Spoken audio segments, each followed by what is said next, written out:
You actually being in the trial, right? How did that come about? How were you subpoenaed? So the crazy thing is I never actually got subpoenaed, and they kind of, I want to feel like almost duped me into involvement, because I got first contacted like May of 2024. And that was before any charges, in him getting arrested. You had no idea anything was gonna be going on. And they kind of rolled up to me nonchalantly, like, look, we're interviewing hundreds of people. We know you're involved. Just kind of let us know what was going on. And I didn't think my part in it was significant. So I'm just like, yeah, man, I don't really got nothing for you. I'm just here. This is what happened. And then I didn't hear anything till December 2024. And they still didn't tell me I was testifying. They just was like, we got to hand over our interview list to the defense. So we just letting you know your name's gonna be out there. You might get contacted. And I'm like, well, whatever, because I still don't think I'm testifying. Right. And then it went all the way to literally maybe the first week of April. And then they hit me and was like, do you need an attorney? And I'm like, hold up, like, you're stressing I need an attorney, what's going on? And they're like, well, we might use you. Real life.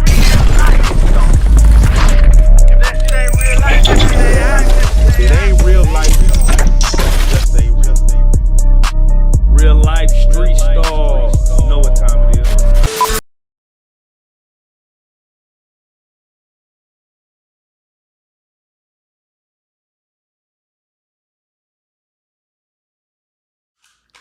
Real life street stars. In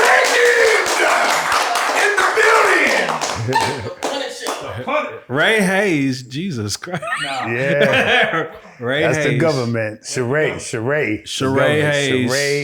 Hayes. Also known as the Punisher. Thank you for coming to sit down with us today, brother. How you doing? I'm good, man. My pleasure. Thanks for having me. Man, how do we want to? First and foremost, you are the man of the trial at this moment. You know what I'm saying? Your name is the Punisher. Let's get into the Punisher. How did we get that moniker, first and foremost? I mean, man, I wish I had some type of great, dope story, but it's a hoop nickname, man. They got this court in New York City. It's called The Cage on West 4th Street. Coming out of high school, between college, I played there on a regular, and I got that nickname shooting hoop. And then I shifted into becoming a male stripper, which I wasn't gonna use that name being a male stripper. I picked something crazy like Caramel Mandingo or some stupid crap like that. But I was with another guy who was going back and forth to parties, and I would give the phony name and girls would be like, hey, Caramel, Caramel, and I'd be ignoring them. And he was like, dude, we're gonna just call you Punisher till you figure it out. And 30 years later, still a Punisher.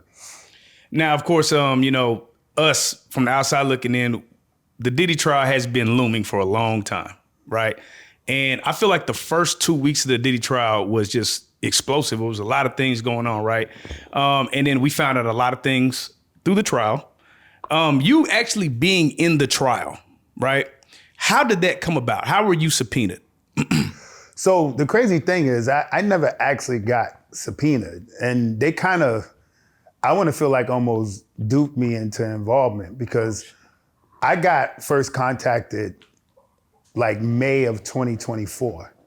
And that was before any charges, in him getting arrested. You had no idea anything was gonna be going on. And they kind of rolled up to me nonchalantly, like, look, we're interviewing hundreds of people. We know you're involved. Just kind of let us know what was going on. And I didn't think my part in it was significant. So I'm just like, yeah, man, I don't really got nothing for you. I'm just here. This is what happened. And then I didn't hear anything till December 2024. And they still didn't tell me I was testifying. They just was like, we got to hand over our interview list to the defense.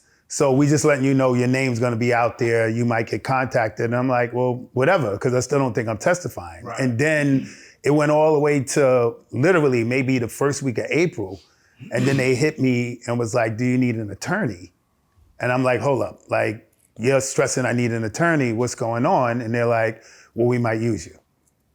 And so I found out maybe 3-4 weeks before the trial. Oh wow! What? So, hold on. I want to backtrack a little bit. When you seen, the Diddy, the feds hitting his home, and like the video coming out of his assault on Cassie, like what were your initial thoughts? Like just seeing all that happening, So like the drug use and all that. Yeah. So my initial thoughts was the way they were playing. The media in New York City was that in his home he had videotapes of celebrities, like just a bunch of celebrities doing stuff, underage kids. They were saying crazy stuff, right? So me seeing them run up in the house or whatever, I'm thinking they're looking for these videotapes. It was all this talk that he was blackmailing people and extorting people, which obviously we know it just turned out being threats to his girlfriend. But I bought into what the media was saying, that he had high profile celebrities and politicians like on these tapes, and they ran in his house looking for that evidence, So coming out with Baby Oil and Astroglide was like, I didn't get it. At any point when you saw this happen, did you think you would be involved? Not at all, man. I a lot of people looking at my testimony saying, why did they even put him up there? Right? Because, I didn't see any violence, right? I couldn't really corroborate anything that Cassie testified that seemed like a crime. So I'm still not completely clear to what my involvement was or see how I tied in other than a pattern of behavior, So at any point, because when you were initially hired, you were hired to basically create a romantic scene, correct? Yeah, that was the first thing explained to me. They call up as if they're gonna hire just a male stripper for a striptease, but when I walked in, Cassie explained to me she was trying to set a scene. So that's correct. So at that time, you really didn't know or feel like you were being hired to sleep with anyone or to an act of prostitution? No, man, honestly, man, I didn't even understand it, right? You show up to a place and you see this gorgeous woman, right? And, the way I think as a man is I'm not letting nobody sleep with my chick, right? Like, so even going through it the first time, I'm believing it's what it is. Like they just want some sort of little baby all sexy play, and then it spins into what they're gonna get involved in. And that's why the first time there wasn't even any sex or anything that went on. I tried to play it by the book because it didn't even make sense to me why somebody would want somebody to sleep with their woman. A woman this gorgeous and a guy obviously this rich, even though I didn't know who it was, but you could tell by the hotel and the situation that they were well-to-do. So you initially said that you didn't sleep with her because you were professional, correct? Yeah. And so at any point, do you really feel like you were a prostitute, or you were just at that point hired to be part of, I guess, their fantasy? Or really, like you started off being a model or an actor, did you feel like you were just continually being an actor more so than a prostitute? Yeah, by definition, right, I'm getting paid for sex. So it is what it is. But I honestly never looked at it from let's say a prostitution standpoint, right? This was like a nuanced opportunity for me, right? So it's not something I was involved in. So it started out like a baby oil massage, but once the second time came around and it was questions of, hey, are you tested? What's your health thing? She was assuring me her health thing.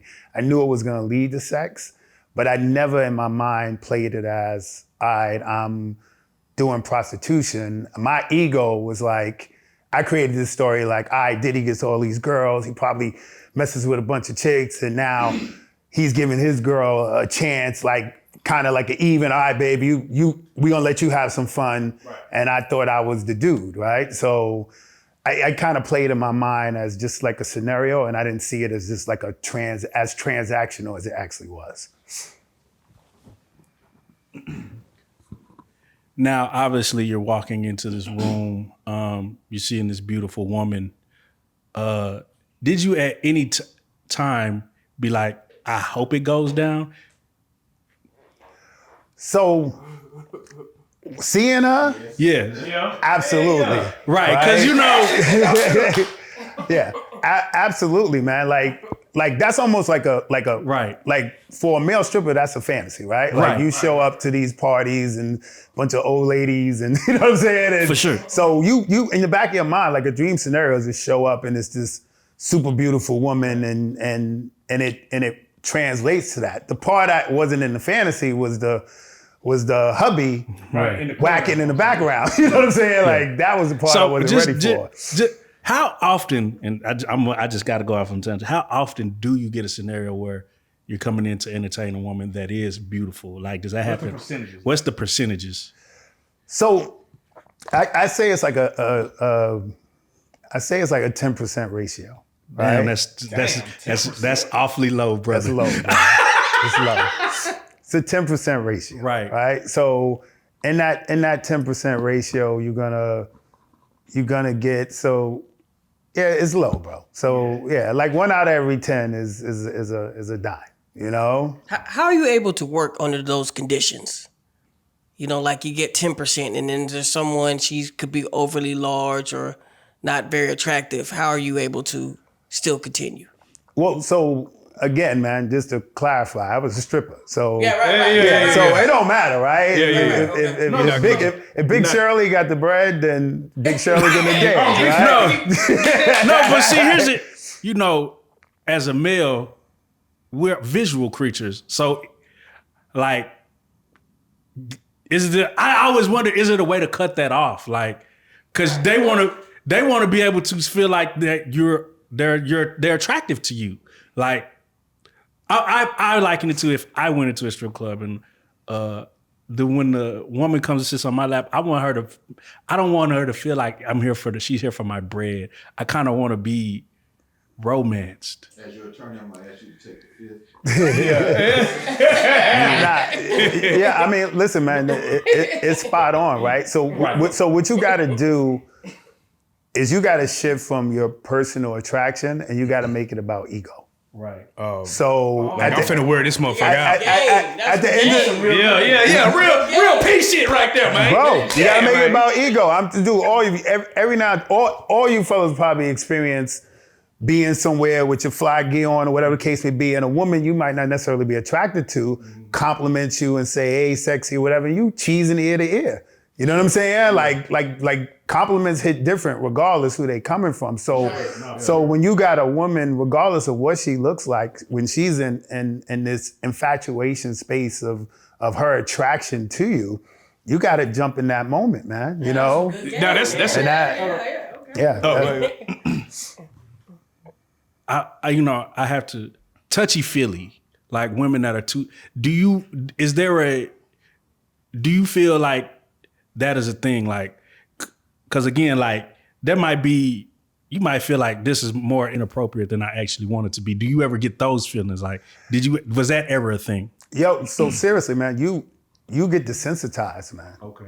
Yeah, it's like, so I would say you got to look at dancing for a long period of time is almost like walking through a crowded nightclub. Like people bumping you bumping them or whatever the case may be, but the moment, the ambiance, you don't even stress it.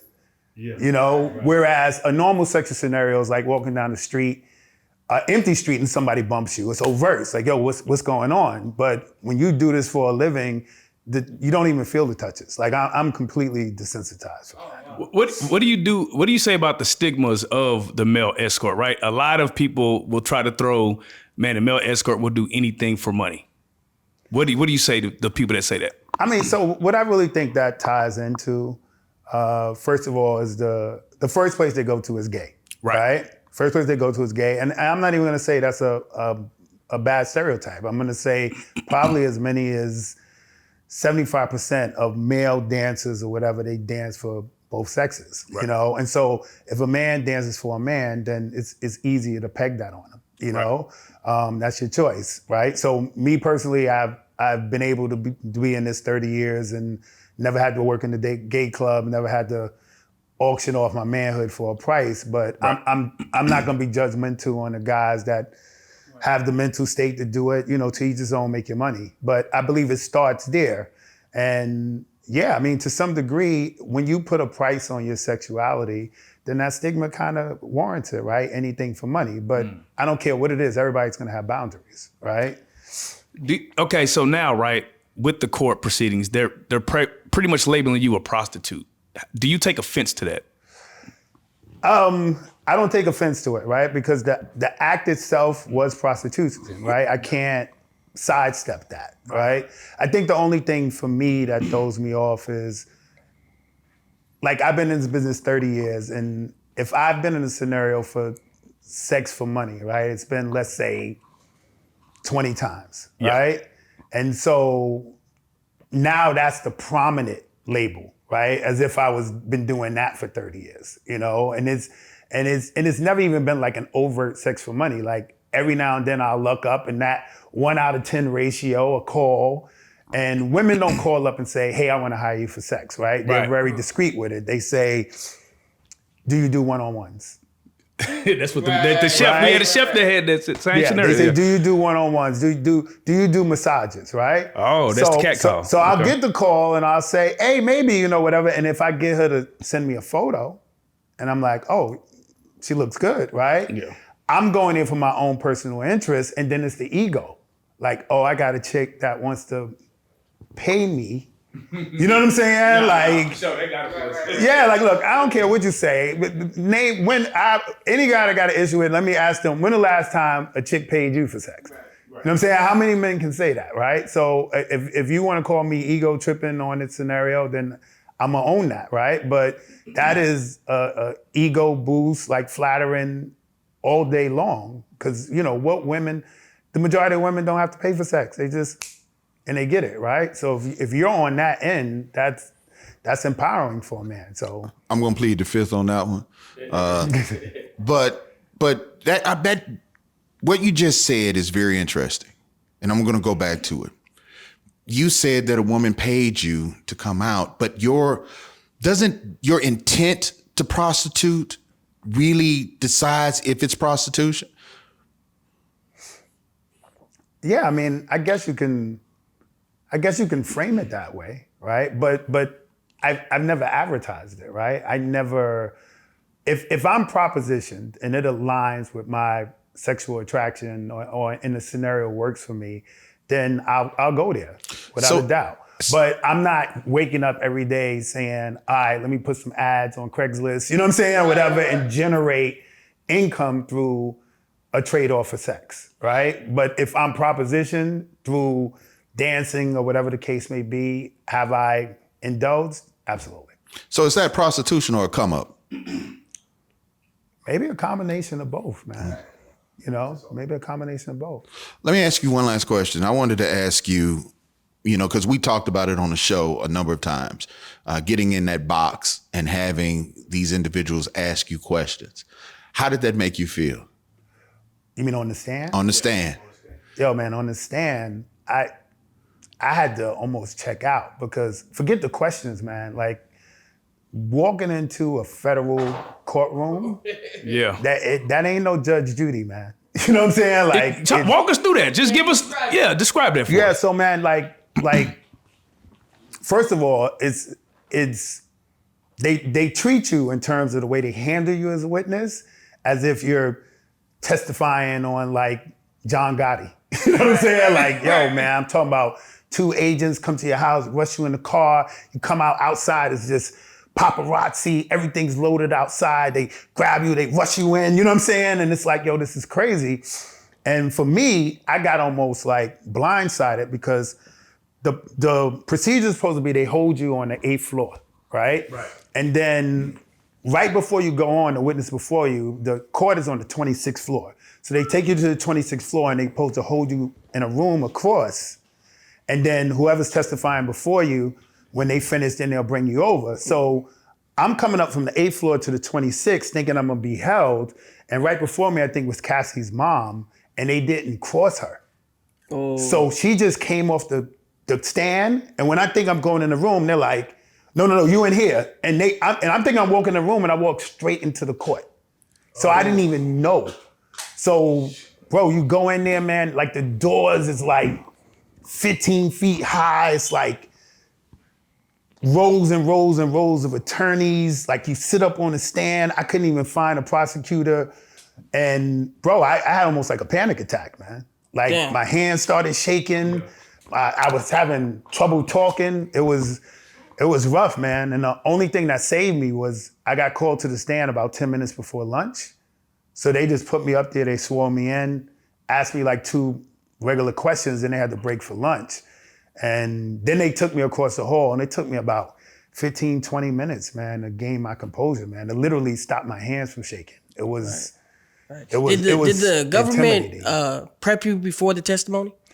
They did, but like the witness preps was kind of simple, right? Because everything they anticipated for the cross was wrong, right? The cross, they thought it was going to be a focus on attacking my credibility, which the defense did the opposite. They actually bolstered my credibility to make their case. Right. And the prosecution's direct questions was questions that they had asked me over and over and over and over again for months. So I was cool with everything, but the moment was the problem, man. The moment was just. It was just intense. So okay. What was the most intimidating part of it, though, that just got to you in the courtroom? Like the most intimidating part?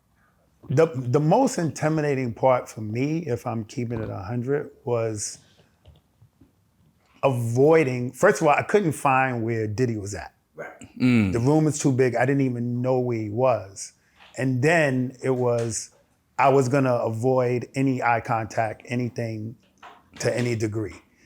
Because I didn't want to deal with the possibility of there being like a intense stare or a negative or something that could be an issue, right? You gotta look, if you hear he didn't get bail because there's supposed to be an intimidation factor, right? Right. That's what the media is saying, whatever. So, and then I'll keep it 100. Like I spoke to a good friend of mine who's a retired Fed, and I asked him, I said, is there really a issue of retaliation, right? Or something for just being involved? And they're like, it's real, you know?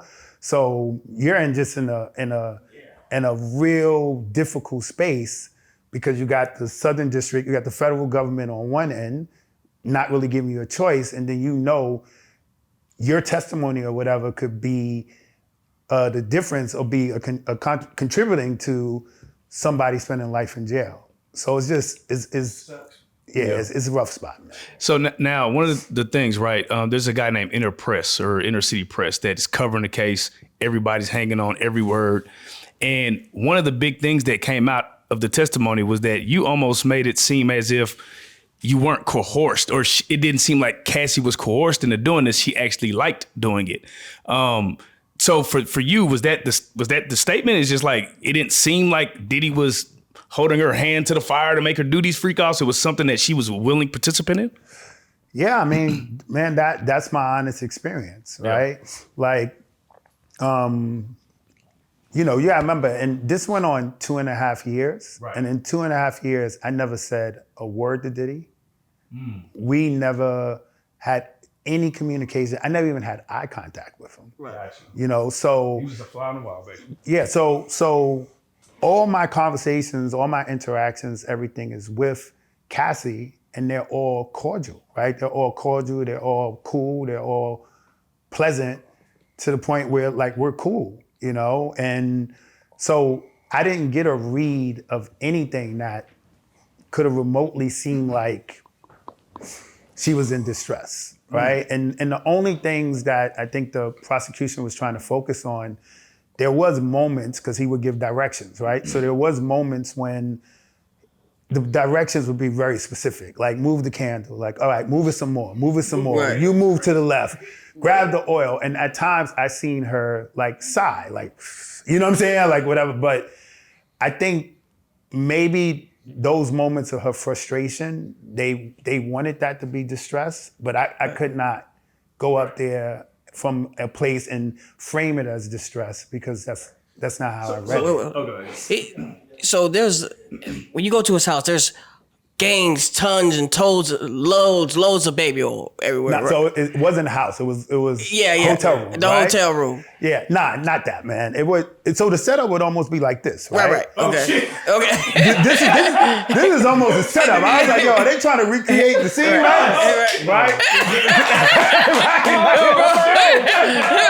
Yo, where they get It didn't look like that in his room. Information from, right? No, so it would literally be like this, right? So she would be on a couch like this, and I would be on like a single chair. So if you bring that chair a little bit closer, and that would be the setup every time. But these would be covered in sheets. Right. And what would happen is it'd be little bowls. It'll be bowls like on the floor with the big bottles of baby oil just in warm water. So it might be a bowl here, a bowl there. What do you think? What was it about the baby oil? Did she ever tell you like why the baby oil? Why so much? I didn't ask, man. Booty talk scenes, nigga. Old school booty talk scenes, nigga. I didn't ask, but look, you're talking to a stripper, right? Right. Every time I go to perform, I'm putting on baby oil and I'm doing it for the aesthetic, right? It makes you know, whatever you lean, it accentuates your lines and stuff like that. So I just immediately went to something like that. I mean, he's just, from the visual, obviously he must enjoy how it enhances, I guess, the body, you know? Have you been ashy since? So Nigga is going right now. I actually am ashy more than ever, right? I think I'm babied all to the extreme, so I'm real light on the dose lately. So Johnson & Johnson ain't hit you for a sponsor? I might have to double up. You've been going through all these podcasts and they've been asking you all these questions, right? I want to know what questions are that we're not asking that we should be asking you. Now that's a good question, man. It's got to be. It's something there that you're just not. Not that you're not trying to say, but there's something there. I know it's something there that you could tell us and just give us that thing that you probably didn't get to tell or get to say the side of your story if anybody. Because it almost sounded like you wanted to expose Cassie a little bit. I ain't gonna hold you. Just from the text, it almost wanted to say like, all right, bro, she capping a little bit now. Come on. Yeah, man. I mean, the only thing that prosecutors knew, right, that I was shocked didn't come up in the testimony part about it was one time I was, she called me to come through and I was in like Six Flags, like some foul shit. I was with my girlfriend, right? So I'm with my girlfriend at Six Flags, right? I'm with my girlfriend at Six Flags. Right. And she called up and was like, yo, are you free? And usually when I would come through, it would be like 3 days in a row. I'll come Friday night, Saturday night, Sunday night. So I'm like, yo, you know what? I'm in Six Flags. Can I come the next day? And she was like, oh, yo, if you can't make it, can you send somebody else? What? And bro, I was butthurt, right? Wow. Whoa. You're thinking you just had to I was just about to go there, bro, because you've been getting this money consistently. No, it's not about them. No, but I'm saying like I would have felt some type of way about that. Yeah, and also I think I'm special. Right. I was gonna ask you. Yeah, boyfriend, girlfriend scenario. Because I believed that at the time while this was going on, I thought I was the only guy they were doing this with. Because when she first called me, it was like, it's my birthday, just something special. So, you know, the few people I told, I'm like, yeah, you know, I'm Cassie's guy, you know, when she, you know what I'm saying? Yeah. Ego shit. So when she said just send anybody else, I was just like, oh man, like I'm just. Did you refer somebody? Hell no. I made up some excuse to my girl. Hey, yo, something happened. We gotta go. Like, yo, we had drove there like 2 hours in traffic. We was there like 45 minutes, and I'm like, we gotta go. I'm double back. I'm coming back right now. So, but I always wondered if that was something that could have been you, but now that I think about it, that could go either way, right? Because if you're, you know, if you, obviously she has to set these up, but if she's like, yo, send somebody else, or whatever the case may be, that could be spun, I guess, as favor of the prosecution or favor of the defense. So I guess they left it out. So I think everyone wants to know this question now. You still with that girlfriend? I'm not, yo. But here's the thing, right? I still got cursed out. Cause we broke up years ago, but she called me. Oh, after the hearing all this shit? Yeah, cause I had to go in the stand and say that we had unprotected sex. Oh, yeah. Oh. So she called me 10 years like, yo, you was fucking, you know what I'm saying? Like, what you do? How could you do that? How could you? And I was like, ah, man, my bad. Like, but you good, right? Like, you good, right? Yeah. Everything's straight. I'm straight, but nah, she flipped out on me, man. Yeah, what the fuck you did? I know you talking crazy to the bitch. Do you feel like Cassie was really a victim? I mean, what I gotta do, look, what I gotta do is I gotta take her at her word, right? Because I wasn't the only guy that came through. So she didn't testify to anything negative with me. And that's the one thing I will say, right? After the first time, when she came to pay me, she at the time, what she said exactly was, I want to call you back because I'm comfortable with you, right? Now, looking back at it in hindsight, that language does tell you something, right? Because she didn't say, I like you.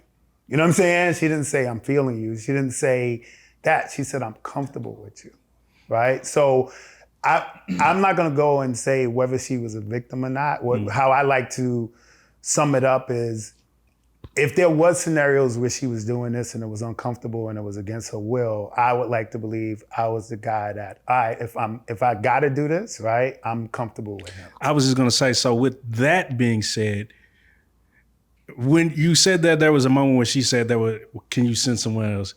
Do you think that would have looked disloyal to Diddy if she would have said, well, no, I just want to wait on him?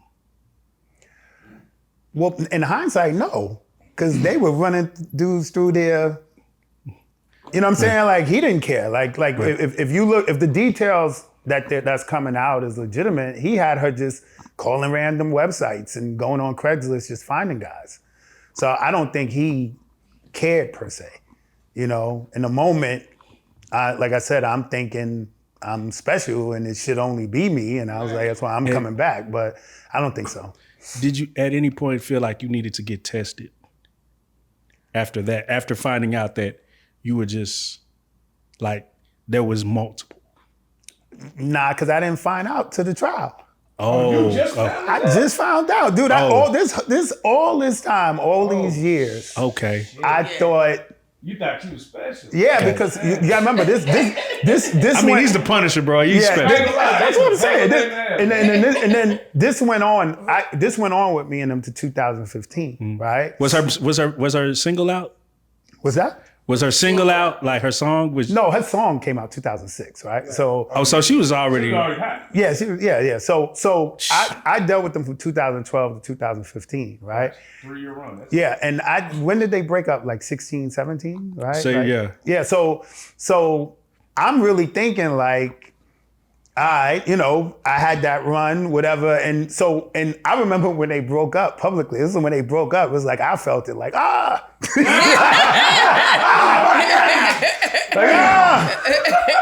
that's it. It's over, Was it a lucrative? No. You didn't feel like you didn't, at no point you was like, let me reach out, like. Yeah, I can get Nah, man, I was respecting that boundary. I wasn't trying to get it twisted, right? Like that's Diddy's lady. I'm not like, yo, I'm gonna try to like creep from the side and when they call, I'm here, but I ain't trying to holler. Wait, what ended the run? Bro, I don't know, right? So what I'm gonna think ended the run, and I said it, right? Like, but my last time before she called, I had torn my bicep. So bad injury, you can't work out for months. So usually when I came there, I was on point, right? So my last time showing up, I wasn't in his shape. And then it was a good 6-7 months, man. So, you know, doing something like that, I'm always uncomfortable because he's in the room, right? So then months in between, it seems like the first time again. And, you know, I'm trying to kill time and get back comfortable. And, you know, he got impatient and just like walked across the room and took like a stack of condoms and threw them on the couch. Like, yo, I want you to fuck me now. And I'm like, that was it. I was like, you know what I'm saying? Like, Right. it was over. So I couldn't perform. So I always thought because I didn't come through that time and I'm not in shape the same, I don't know if that's 100%, but that was my thought process. Right. Do you miss it? Do you miss her ever? Like miss that time? Like I don't miss, I didn't connect to her in a way to miss her, whatever the case may be. Getting paid and then, you know, beautiful so that's woman. what I would say, man. Did I enjoy that period of time of Sweet feeling licks. special? Like, yo, I was getting top dollar, like Right. this, that, and the other, whatever. It was something in my memory bank or whatever, the way I understood it, where it was validating, right? I'm not gonna lie, it was that, like we said earlier, it was that ego space, right? And so hearing now that I was just one of many and everybody got paid more than me, I'm like, yo, what? Oh. You know what I'm saying? Like damn, like I guess, you know, it wasn't nothing, it was just what it was, man. How uncomfortable was Diddy's energy? His presence? So, and I want to address this, right? I go in these interviews and I say, for the first year to 15 months, I did not know who it was. Right. And everybody says, oh, he had to know, like you believe, like, and I'm like, yo, of all the things I could lie about, right, to make the juicy story, why I want to lie about that? Like, I don't get no credit. It don't make me look better. Right. But it wasn't his energy that was uncomfortable, right? Because nothing seemed like it was advanced towards me, whether I knew who it was or not. Obviously, him walking around in a veil. Right. Just the fact a veil with just only his eyes showing while masturbating, right? That was uncomfortable on its own. So I wanted to ask, like, did you ever feel like he was attracted to you? Nah. Okay. I really... That's what, like, because if you be in a certain space, you might feel like, is this nigga looking at me? Like, a weirder energy, not like he might want to whoop me or something, but like, this nigga might be actually liking the vision of me. So, I mean, that's in the back of your mind, right?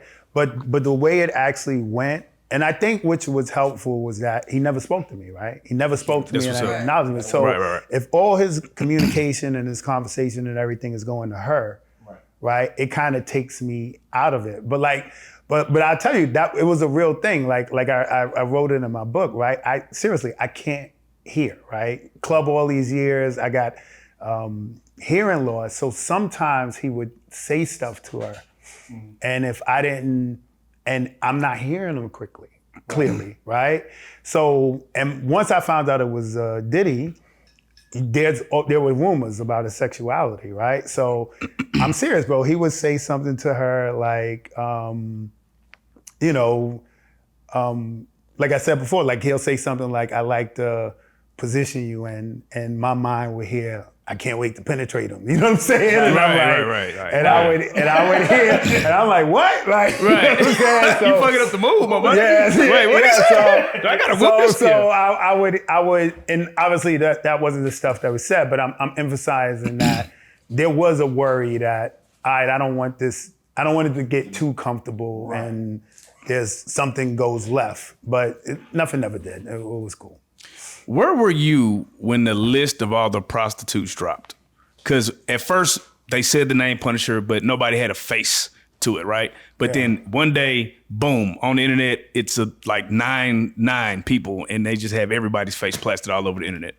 Yeah, man. I mean, that list came out maybe 2 days before I testified, right? Oh, it came out before you testified. Yeah, it came out before I testified, right? So I saw it. And I mean, obviously the first thing I'm gonna do is run to it to see if I was on it. So I was kind of Now I was gonna say, how did you get listed? That like who snitched on you? Like that that you were doing these things. Oh, so listen, I had to be. They wouldn't tell me directly, but I had to be named by Cassie. Okay. Yeah, I had to be, because I mean there was never anybody. I only spoke to her. She snitched on you. Wow. Yeah, there was always only us three there, so they had to get my information from her. That is crazy. Yeah. So you said the pictures came out. Your picture came out 2 days before you No, testified. my picture wasn't on there. Your picture wasn't on there. My picture wasn't on there. So when did they ever talk to you about releasing your identity? Did you ever push back on that and say, I don't mind testifying, but I don't necessarily want to be attached to this case in real life? Did you ever talk to them about that? Nah, I mean, if there was a small conversation where there was a possibility of me testifying, like as a Jane Doe type of thing, right? But it was very brief, right? I didn't push it. To some degree, you don't know what to expect, right? Like who can I talk to that's been a witness in this type of case to give me any type of feedback? So and because I was in denial for so long, if I would even take the stand, I didn't even push to even really consider those type of options, because I never thought I was gonna make it to the stand. So at no point did you consider actually getting an attorney? No, I had an attorney. Oh, Jesus, don't say that person's name. Yeah, I had an attorney. But remember, so when they first asked me about an attorney, I called around to get my own, and because of the magnitude of the case, I was getting like minimum $20,000 retainers. So I wasn't paying that, right? So I took the attorney they gave me. So obviously, I'm not gonna say it was that, but I don't know how well I was represented to my best interest, because I'm taking a public defender. So hold on, you had a court-appointed attorney. Yep. Who didn't advise you as to using a synonym and not using your name. They didn't advise you on that? Like I said, it was a very brief conversation. But no, there wasn't a full level advisory conversation, no. And there was no follow-up? No. And when you went to testify, was that attorney there? Yes. And that attorney didn't speak to you prior to you testifying? Well, no, every pre-trial, like, the mock cross and all that, he was there for everything. But in terms of the full options, we never explored that as like a huge thing. And again, I think part of it was me, right? Like, for real, man, it really seemed, I was not 100% sure I was gonna testify till I testified on a Tuesday. It was supposed to be a Monday. I wasn't sure till the Saturday before. Did he notify you were gonna testify, or did the government notify you? So it was every time we did like some sort of prep, it was, we'll let you know. We'll let you know, right? Because obviously my testimony was supposed to corroborate Cassie's, right? So I think they were trying to work it out based on what was going on with Cassie. And so what really threw me off, now that I remember, I was told I was I could possibly testify late June, right? Late June. And I think everything got pushed up because Cassie was pregnant. Oh, yeah. Right? Yeah. So they were telling me clear my schedule from mid-June to July, like now. So maybe the original plan was she was supposed to be like the finale witness, not the start off witness, but they had to flip everything because she was 8 months pregnant. Right. So my timeline was completely off, Was Cassie sober during these sessions? Yeah, man, I didn't experience her under the influence. Or nothing gave me an indication that she was intoxicated or under the influence. You went super viral on Cam's show because Cam was really pressing, like, man, how was it? Did you feel like that question was out of bounds? Yeah, I think there's no way like you can answer that question under these scenarios without it being just the wrong thing to do. Right. You know, like obviously I'm sidestepping it, right? Because I understand I'm on a platform, and you know he got to do what you got to do. You got to ask the questions, but you can't speak about a woman whose experience in front of the world is being abused, right? That's what she's saying her experience was, and then put her in some sort of public eye in that way, in a judgmental way like that. It's just not the thing to do. So I understand the question. Like believe it or not, every one of my personal friends ask the same question. You know what I'm saying? So I understand the question, but like on a platform under this climate, it's just not the question to answer. But do you feel bad that Cassie snitched on you though? Because like you gotta feel some type of wrong. I was just chilling. She was giving me the money. It's like the drug dealer, you getting the drug and then the drug dealer snitches on you. So this is what I'm gonna say, right? Under a normal circumstance, you would say snitch, right? But if you've never been in a scenario where the federal government is at your doorstep, right?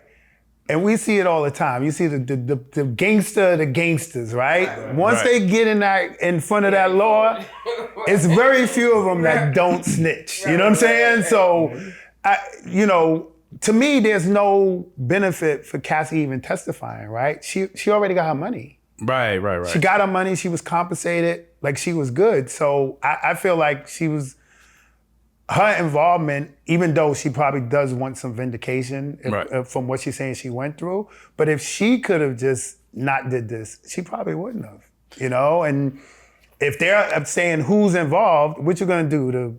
You're not gonna lie to them, because that's the threat. Like every time I met with them, everything was cool, but they give you, he probably knows the form, but they give you a form at your interviews that you have to sign, and they basically passive aggressively threaten you. Like, look, you good as long as you tell the truth. You know what I'm saying? Like, as long as you tell the truth, you fine. But if you don't, we will prosecute you to the furthest extent of the law. It's perjury. I got that threat every single time I spoke to them. So you're gonna tell the truth. So that proffer agreement that you got. Boom, that's what it's called. And when they put that in front of you, did you have your lawyer there with you? Yep. Did this lawyer say anything? He was other than, hey man, how you doing, Ray? Sheree, how you doing? Not a lot, man. Honestly, man, like if I like the dudes, I don't necessarily throw them. That's why I said don't throw them under the bus. But I am. But I felt like. So I experienced this before, right? And this people who listen and who hire attorneys, right? And you got to really be careful which one you get, because attorneys is a fraternity, right? It's a fraternity to some degree, and you could have an attorney that's your attorney, but if he wants to create a good relationship with the other firm and stuff like that, he may not necessarily be working fully in your interests. And me understanding that, there was a part of me that, yeah, my attorney's looking out for me, but there was a part of me that felt like maybe he wants a relationship with the prosecution, and a lot of the way he would advise me could have been to their best interests. And boss, I'm just going to clarify something for you. And for attorneys, there are those of us who really don't give a damn about who's on the other side. We take cases based on either what we believe or if it's just a great financial client. But there are attorneys who will go all to the wall for their clients. And that's what an attorney should do, because we took an oath to protect the Constitution, not to protect a fraternity or a brotherhood or sisterhood or an organization. We said, we're going to give you a constitutionally sound representation. And I'm not going to say anything other than that, because there seems to be a lot of silence in your representation. but I've spoken on this show before about how it is dealing with the feds and how it is going before them and being in that box and having those bright lights and having those questions come at you. The hardest man becomes butter in that box. But I do appreciate your honesty. I'm going to ask a Joker type question. So has your dating life increased since you testified? Is your DMs blowing up? So That's a long pause. My DMs are blowing up. Are you taking dates? Nah, I'm chilling, man. You chilling? I'm chilling. The price done went up? I'm chilling. And so ironically, the DMs that are blowing up crazy is dudes like, how much for my wife? You know what I'm saying? Like, seriously, man. Daily. Yeah. Would you entertain? First of all, man, the first thing I go to is a setup, For sure. right? Because I have stepped. You got to remember, I did prostitution, right? But there's no statute of limitations. For sure. There's nothing you can do, right? So, but now if I re-engage, and then I got a history that I sidestepped, so it's like, nah, I'm good, man. Like, Family members that didn't know or maybe knew a little bit, but not to the extent, when all this comes out, like, how does that look in your personal life, your family life? man, so when you've been a stripper for 30 years, Right. like all of the scrutiny, all of the judgment, all of that stuff, I've already been dealing with it for the longest, right? So you've been the Punisher, like, yeah, I've been a nobody Punisher just finding out you the Punisher. Yeah, ain't nobody just finding out. And so right now it's just really me. My mom passed away years ago, so it's just me and my dad. And my dad is the type. Yeah. He'll He's walk, out. he'll Wish I walk in the could've. spot like, yeah, that's my boy. Like, you know what I'm saying? Like he gonna embrace it. So it's not an issue. Have you not had any contact with Cassie, but have you seen Cassie while all this is going on? Have you been viewed, like, have they kept y'all separated? Like, has a glance been shared between y'all? Nah, so the way it was set up was she testified before me. So she was wrapped. So when she was done, like, she's not gonna come back to court or whatever. And I think she had a baby shortly after. So there was no interaction or no me crossing paths with her at all. Just like a man question. Her husband, hearing all of the details, the case, seeing what was going on. If you were in that scenario and this was your wife and the mother of your children, do you think you could continue to carry on a relationship with her after hearing all this? So I think in her husband's case, right? So I'm gonna speak from any man, right? Right. Yeah. Anyway. When you meet a woman, you develop a vision of her, right? This is your vision, right? Mm-hmm. So if you develop that vision of her and then find out after the fact that all this stuff goes on, it's too much, right? But I gotta believe Cassie's husband meeting her as the trainer, where she probably started confiding in him. Right? Yeah, no, well, she probably started confiding in him, right? And so and then remember, she filed the lawsuit with all this stuff in it way before the trial. For sure. So I'm gonna say in his case, he's probably at peace with it because I think he knew beforehand. Yeah, 20 million make you peaceful, don't it? I mean, do you feel like Diddy did anything wrong? I mean, obviously the violence. And besides the violence and him the abuse, anything else? So I can only speak from my experience, right? And so what I was involved in, I can't say I've seen anything that is justifiable for him being on trial, right? You know, I don't want to speak because I'll be honest with you, it's hard to follow the case, right? All you got is that inner city press guy, and you're getting bits and pieces. And I know for a fact, after my own testimony, and then seeing what that guy put out and what people was reported on, it was like 25% of what it was, and most of it was inaccurate. You know, so you got most of public opinion being formulated off of this guy and news outlets, and they're reporting it the way they want to report it, right? They're you know, you got these certain news stations and the anchors and stuff that's covering it, they have their opinion, right? Some of them don't like Diddy. So they're gonna frame the details based on how they want that to look.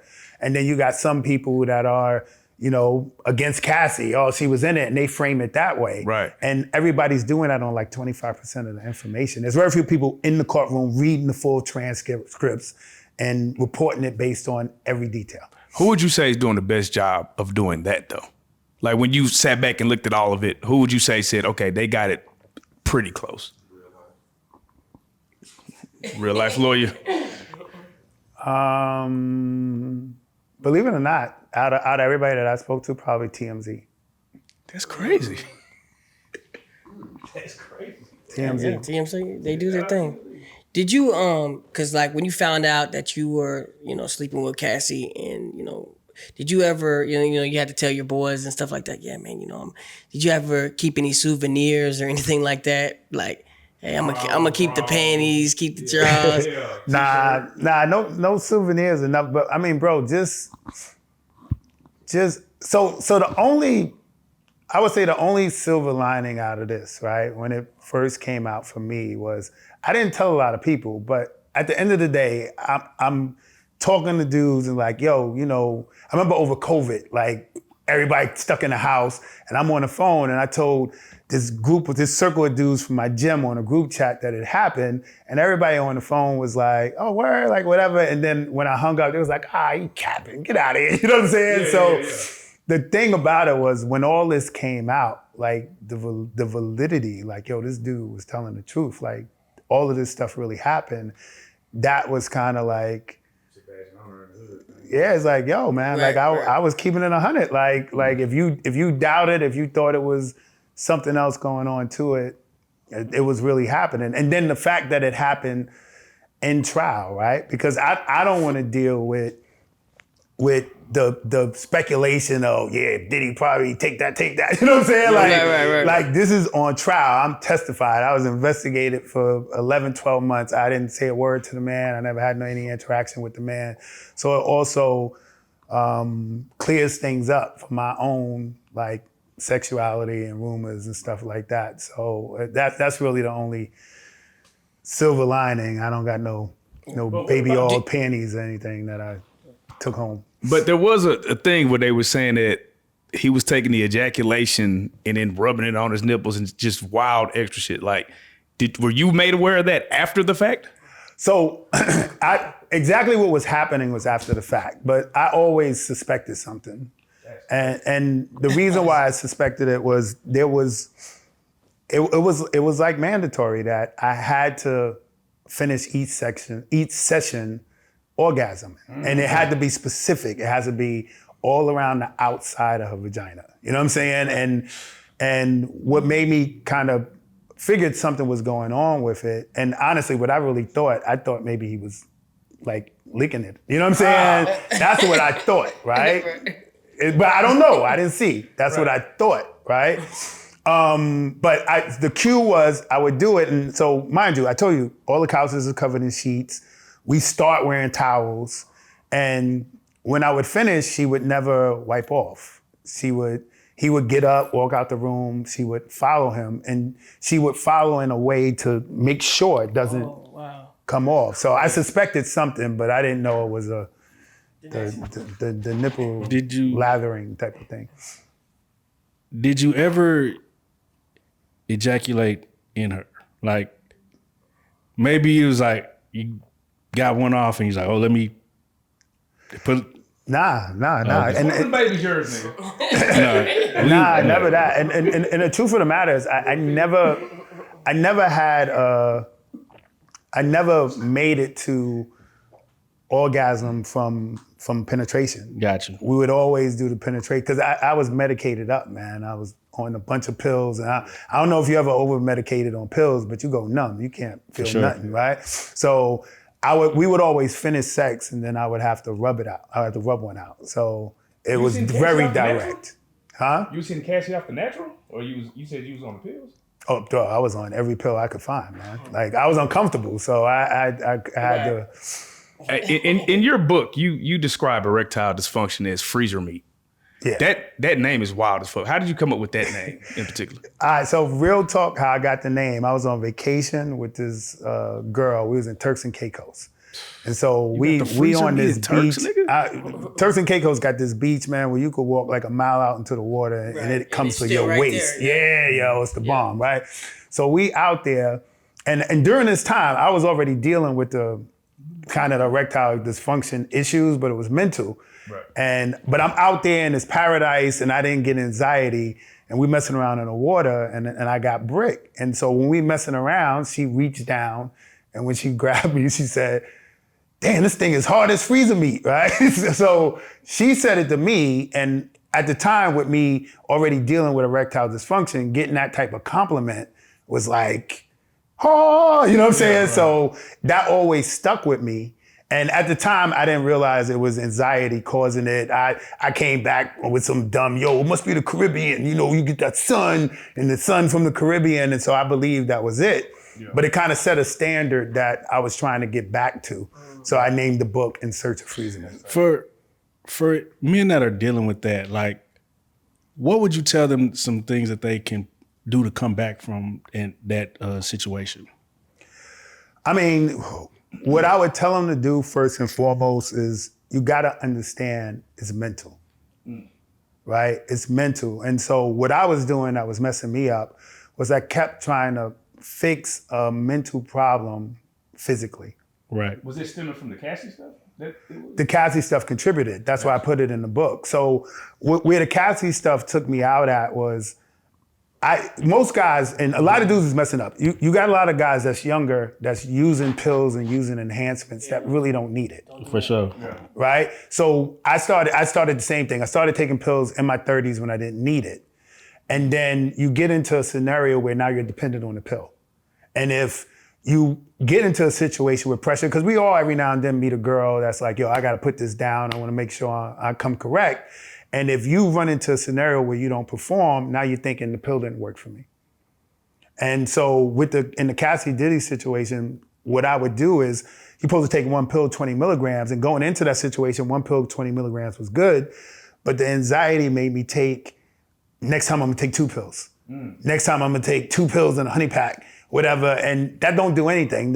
Your blood vessels can only open up for so much, and that's what pills do. So when you overdose on pills, it ain't working no more for you.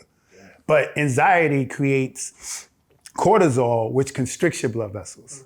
So I'm taking all these pills, doing all these things, not addressing the anxiety. So I would tell a dude, first thing you gotta understand that it's your mind, right?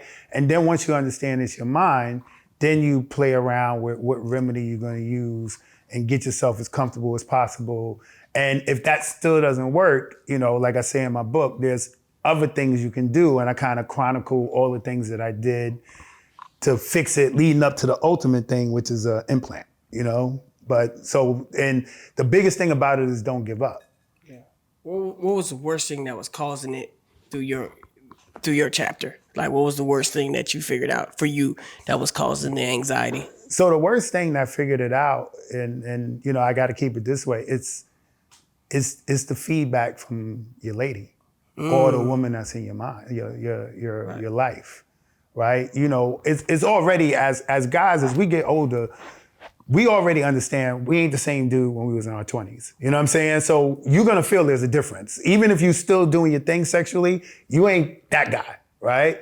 And so what killed me was I had a woman that I was into, I'm dealing with her, I'm thinking I'm holding it down sexually, and then she ended up cheating on me. Right. And when I asked her what for, she blamed it on me. Oh, well, you weren't coming correct. I wasn't satisfied, I had things I wanted to do.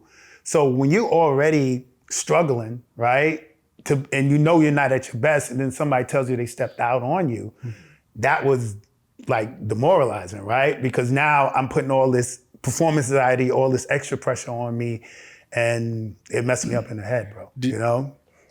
As did you feel like that was all you had to offer? Like, because I know a lot of men, like, we put a lot of emphasis on, like, that's gonna how we, oh, she ain't acting right. I'm finna do this. Like, and we get to the point where like that's our end all be all. Once we can't solve a certain issue, we're gonna come like that. Look, let's keep it 100, right? This world, men are validated in two ways. It's your wallet and your sex game. For sure. That's it, right? So you got to have one or the other, right? If your sex game's whack, your money got to be strong, right? And if your money whack, you got to be holding it down crazy. So man, it's so fucked up, bro. I ain't gonna lie to you. yeah.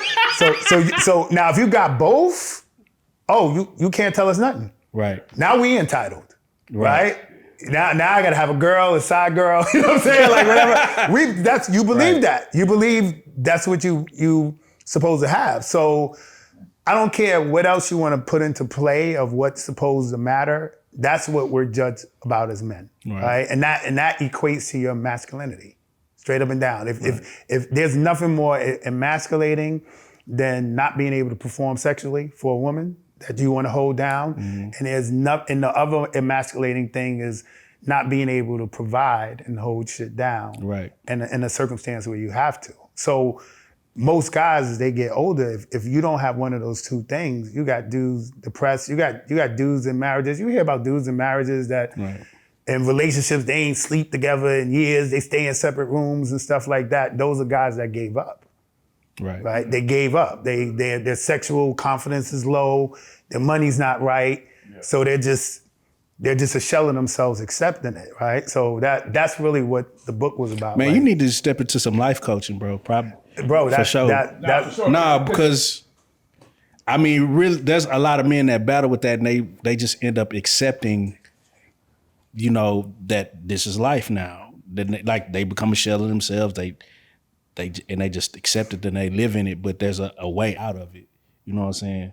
But they just don't know the formula to get out of it. And dude, the thing is, everybody's formula is different, right? The biggest formula is just don't check out, man. That's real. Mm-hmm. Just don't check out. Like if men, life is peaks and valleys for us anyway, right? We've all been up, we've all been down, and you get back up because you don't check out. Mm-hmm. Right? But it's too many dudes in terms of their sexuality, they're just checking out. Mm. They're just checking out, like accepting, all right, my old lady don't sleep with me anymore. You know what I'm saying? Like whatever, and it becomes okay. And some dudes are doing it to their old ladies, right? Where they know they have an issue that they're ashamed and they don't want to fail. So now they stop touching their lady. They stop making advances at her. And now she feels like, he's not attracted to me no more. He's not whatever. So the women suffer too. It's not like a one-way thing, but nobody's talking about it, right? So that's why I wrote the book, you know what I'm saying, to try to reach dudes, because it's like every other guy that I talk to, once they get comfortable, they got a story. Like something they going through, especially when you get over the age of 40. Just for like, what made you say, I'm a be an exotic dancer? So, because I mean, there's a road, right? And I don't know, it's probably when the money looking funny. He's like, and most men lean towards drugs, selling drugs. Not a lot of dudes lean towards exotic dancing. So what was the motivation? Like, what was the thought process behind that? So really, man, I became a male stripper over breaking up with my high school sweetheart. Okay. And so I was one of them dudes that stayed with my high school sweetheart. I thought we was gonna get married. You know, that young first love thing. And she came home like year 3 in our relationship, like, yo, I'm gonna start working in a strip club. Take it or leave it. What? And I've had a heart attack. Yo, no, you not. You know what I'm saying? Like whatever. Right. But yo, she was like, yo, take it or leave it. Like, this is what I'm gonna do. So I stayed with her, and she worked in the club about a year, then came home again and said, yo, I'm meeting all these guys. I don't want to be tied down no more, and dumped me. And so I'm 21 at the time, and my 21-year-old brain is like, I'll show her, you know what I'm saying? I'm gonna be a stripper too. And dude, that's how I became a stripper, yo.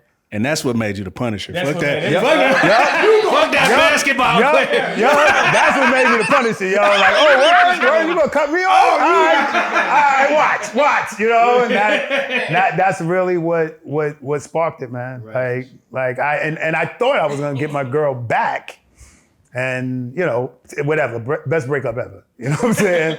I want to ask you, you being in that world, right? What are some of the things that you learn about, you know, like strippers will be with men and there's certain things that they learn about men being a stripper. What did you learn about women being a stripper?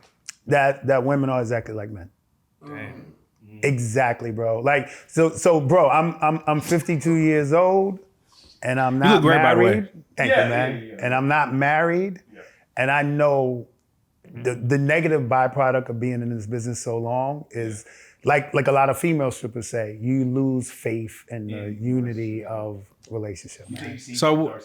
So okay, how many women are actually cheating, like leaving with strippers, like, because you know the perception is a man go to the strip club, blah, blah, blah. How many women are actually in there married and are in committed relationships, spending their man money? Listen, bro, I want to say 80% of the women in the strip club are doing stuff that if they man saw it, relationship's over. Man, 80%? Yeah, look, I'm a male stripper, and if I got a girl and she's saying, yo, I'm going to the male strip club with my friends, no, you're not. Hey, let me ask you this. let me ask you this. On a deeper level, right? Are we too invested in relationships? Is monogamy a real thing to you?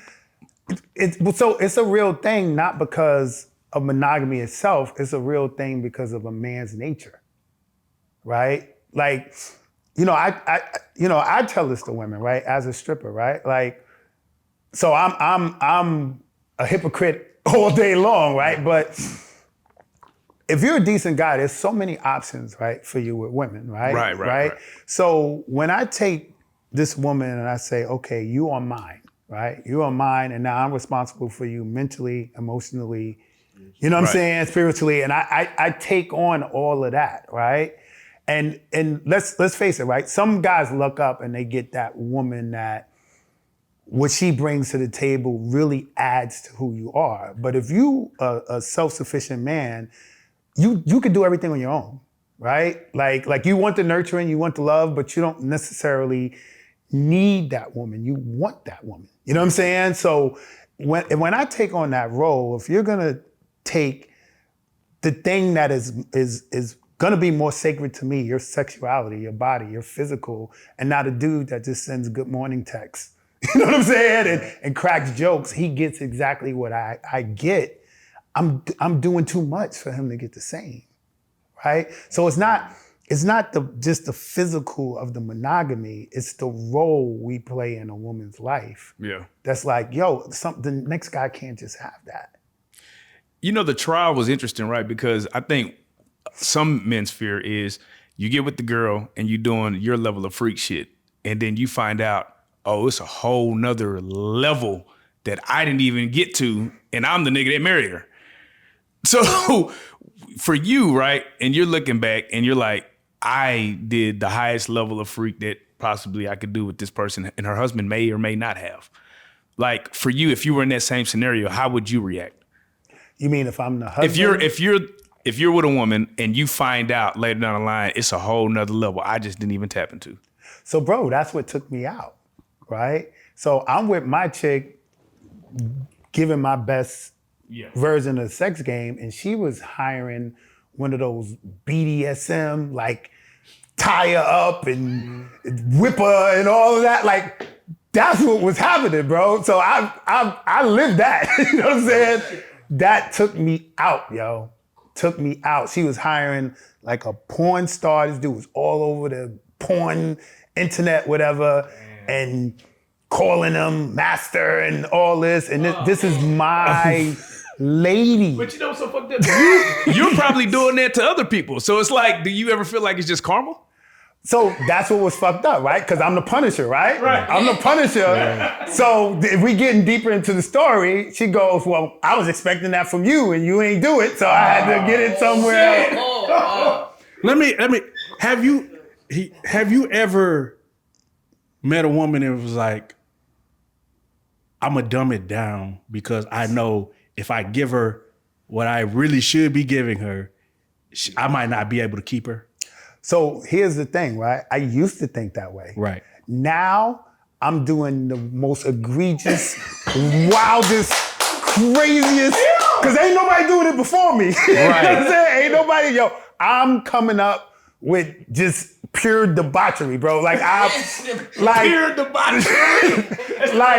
like a sexual experience where I'm doing the wildest stuff I could think of. Right.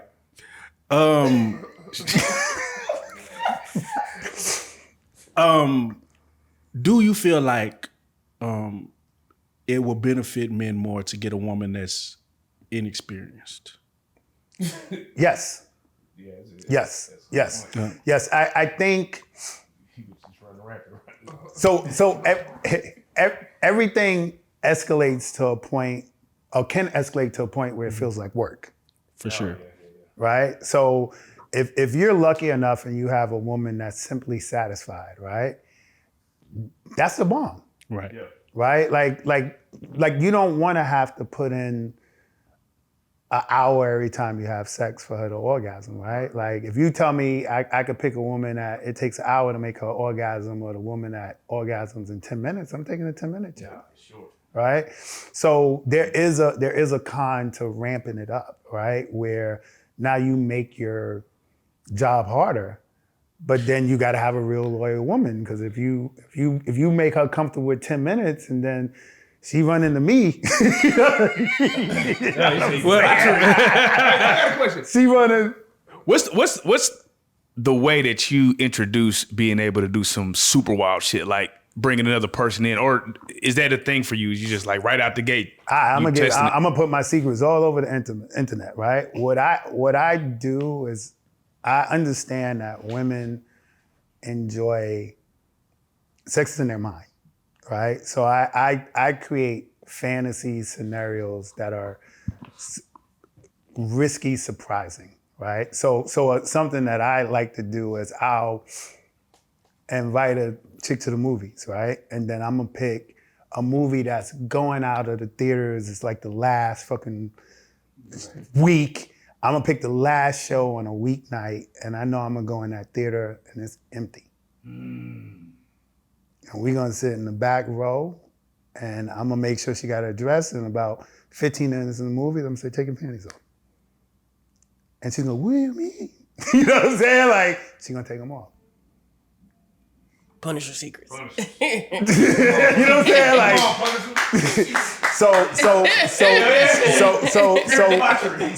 so what I realize is that when you can create these, because sex is routine, right? How many different times you're gonna do doggy style? How many different times you're gonna do missionary? Yeah, everything is repeated over and over again, right? So when you can start making mental imprints and their experience, that's how you This is in the book. yourself. Is this in the book? The book is called In Search of Freezer Meat. Okay. Yeah. I talked about it earlier. In Search of Freezer Meat, and it breaks. It's basically like my life story, but it shows how different things from my life story as a teenager contributed to messing me up mentally, how I solved it, and some good stuff in there, man. Have you been in a more uncomfortable situation than Diddy put you in before?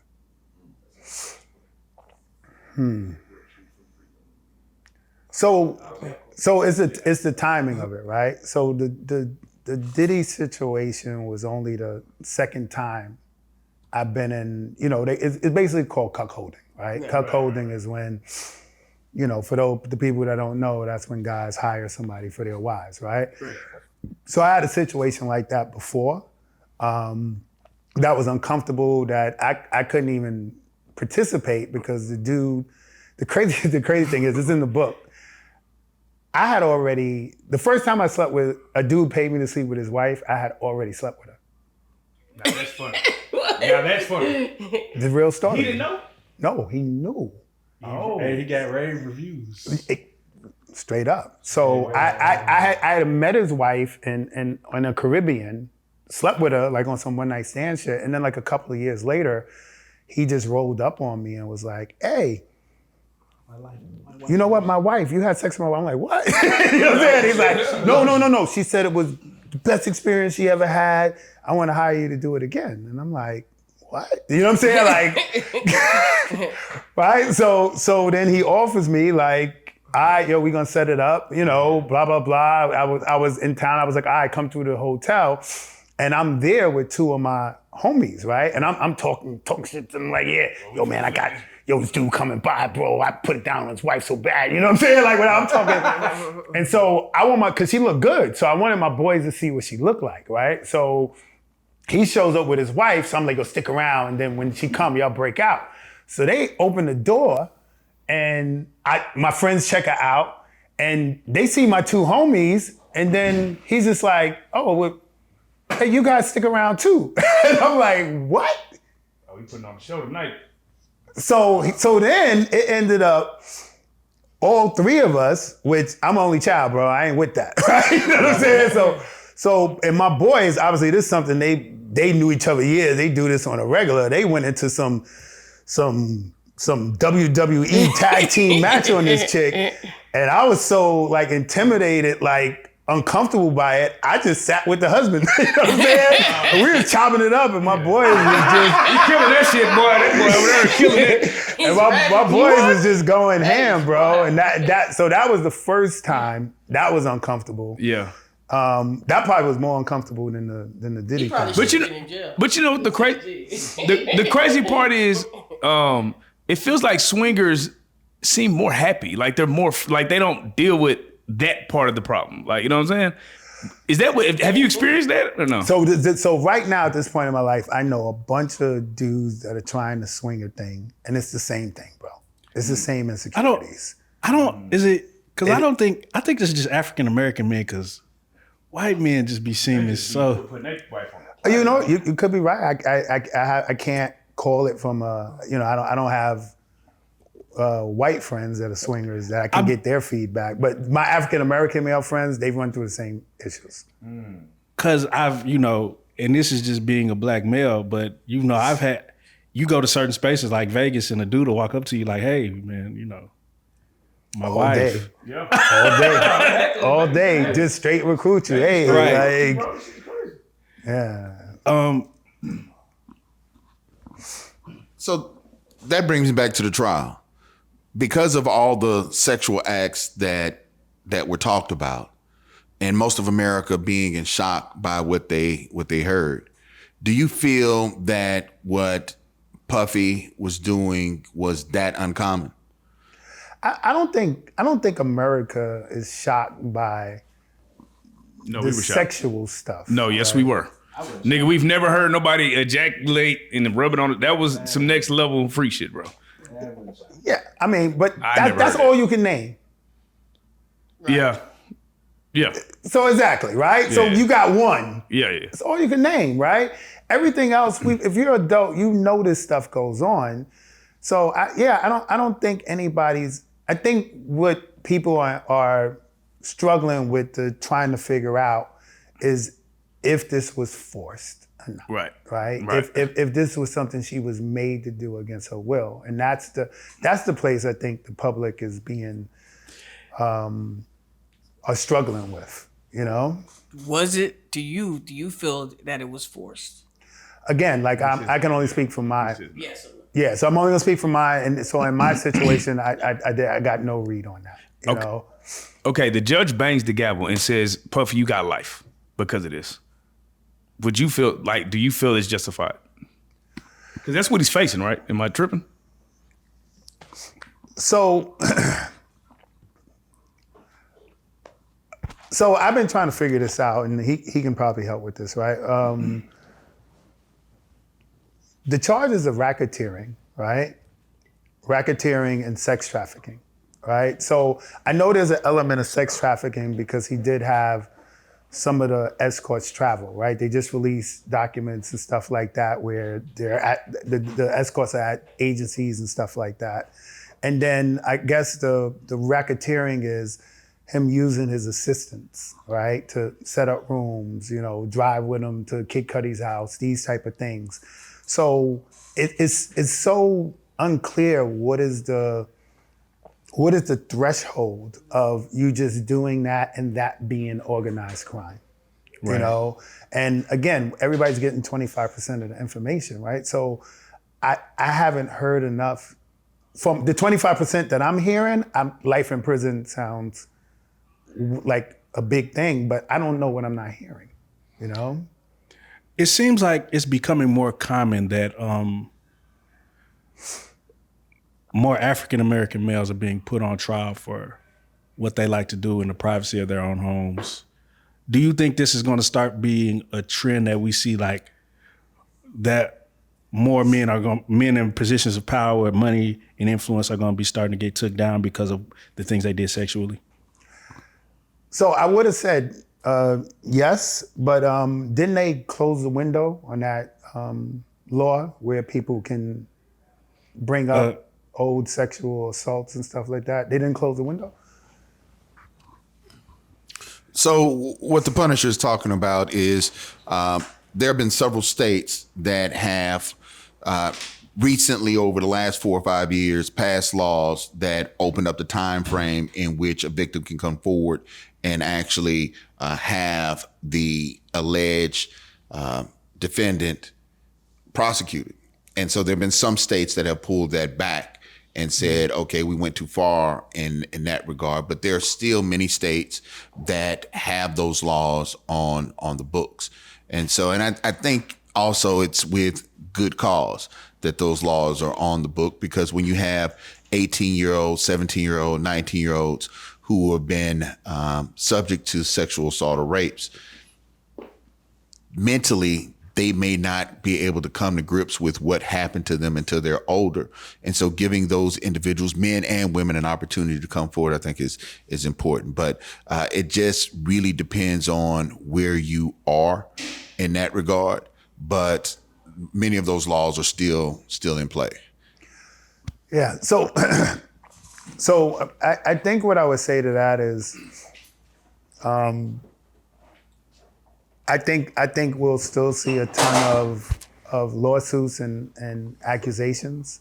But what I think is going to happen over time is it's almost going to be a scenario where how can you validate them, right? You know, there's so many women, like you just see so many women coming out the woodworks right now with naming an experience that they were uncomfortable with, that kind of invalidates the real victims, right? So it's gonna always be a scrutiny of who's just after money and who's trying to do a real thing, and how they're gonna try to figure out who's a real victim and not. Because in the court of public opinion, as soon as it comes out, guilty or some sort of negative backlash that's just a mess, right? So I think it's gonna still happen, but I think because of all these frivolous suits that's coming up, it's gonna be really hard to be heard with real empathy, right? Because it's too much of just trying to get money at this point under these circumstances. You still in the game? What game you talking about? The stripper, like. Yeah. So I mean, I own a business, right? That Okay. we do shows every weekend, so I run the club. So I'm there every weekend. What's the ticket prices now that after the? No one can hear you. What's the ticket prices now? So here's the fucked up thing about it, right? I'm uncomfortable to perform, right? Right, for sure. Because I believe, and you guys could speak to this, I think for the most part, if you know the facts and you've heard me interview or whatever, I think my public persona is probably not that bad, right? But you gotta remember, there's still a great deal of people that base everything on ideology, opinion. They're not looking for the facts. So I can be in a club with 100 women and 90 of them will be like, oh, he's good. You know what I'm saying? But all you need is one. You need one that I go on stage and it's like, that's the Punisher guy? That's the one that was peeing on Cassie? Like, I you know what I'm saying? Like, I'm not even involved in that, right? But if this customer makes this much uproar in the crowd, it can create... That's what I was going to ask. How is this affecting your business life? And how do you get past that? Like, how do you... Like, have you had to step into a new lane, or on the business side of it? I'm trying to, right? I feel like my days as me as an actual performer and interacting that way, I feel like I have to move away from that because there's never going to be a totality of people that are comfortable just because of misinformation. Right. Like I still get DMs. Like if you even look at comments, like you look, this interview will post, right? And it'll be people in the comments, he's lying, Diddy paid him off. You know what I'm saying? Like, Right. like you always gonna get those people, right? And so I gotta watch, I just have to manage that. And hopefully, like you said, hopefully I can shift into, the book sales and some coaching and some things like that. And this platform and this knowledge I have opens up some doors that way. What's the one thing you heard about yourself that you want to clarify and clean up, that you just know is just super untrue? Bro, I mean, I have to honestly say I'm good with everything, man.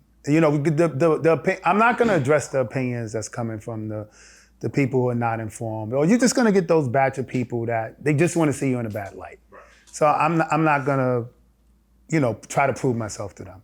I think the people who took the time to educate themselves on what's going on, to listen to me, to use their wise mind to make an opinion, I think I'll land on my feet, and the people who thinks, I'm paid off by Diddy, or you know what I'm saying, or even though he was investigated 11 months, testified, he never spoke to him, I know him and Diddy still hooked up. Like, I can't address that person. You know what I'm saying? Like, that's just over the top, Do you feel like prostitution should be legal?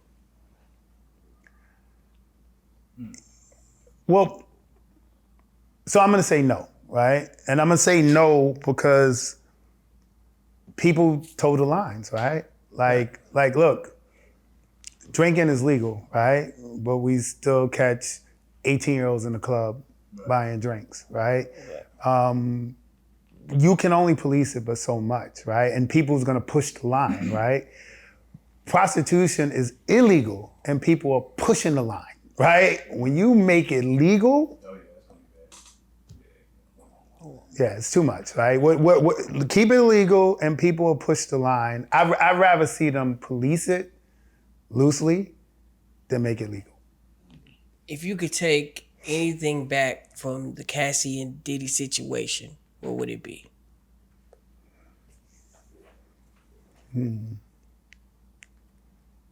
So I have to be honest, right? If I don't know, if I'm just being completely honest, right? I don't know I'd do anything differently with the understanding and the experience that I had. You know what I'm saying? Like I'm just really being 100, right? I wasn't the guy that seen her get beat up, right? I wasn't the guy that I had the guy urinating on her, and none of that crazy stuff happened, right? So, I don't want to sit back and try to paint this scenario of myself like now I'm this holier than thou righteous guy, right? Like I saw an extremely beautiful woman that her husband, at the time, I thought it was her husband, was gonna pay me to have sex with her.